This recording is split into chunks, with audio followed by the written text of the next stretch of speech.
Uy! For this video, gusto ko lamang sabihin sa inyo na sa pabago-bagong panahon, maaaring umiinit na nga talaga at po pwedeng tumaas ang ating blood pressure kaya po pwedeng magkaroon ng problema sa puso. Fact, nangungunang-unang dahilan ng pagkamatay ng mga tao ang sakit sa puso at link dyan ayon sa napakaraming pag-aaral ang pagtaas ng kolesterol.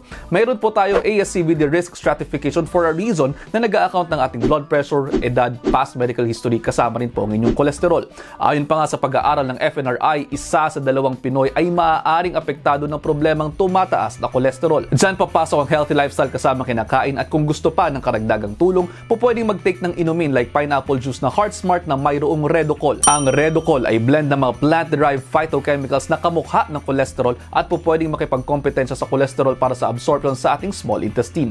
Ang ending, hindi ma-absorb ang kolesterol at maaari itong makatulong sa pagpapababa ng blood cholesterol levels. Kaya nga, Redocol. Parang isipin ninyo po pwedeng tumulong to reduce cholesterol. Makukuha yan mula sa mga inumin tulad ng Del Monte Heart Smart. Kung nag-aalala po kayo sa sugar content, check the label. No added sugar ito at kung gusto ninyo, i-dilute ninyo sa tubig bago inumin in parts. Sabi nga sa isang clinical study, drinking Del Monte Heart Smart daily can help lower cholesterol in as early as 4 weeks. At ayun, naka 1 minute na ako. I hope you're all 1 minute wiser. See you next time. Ingat.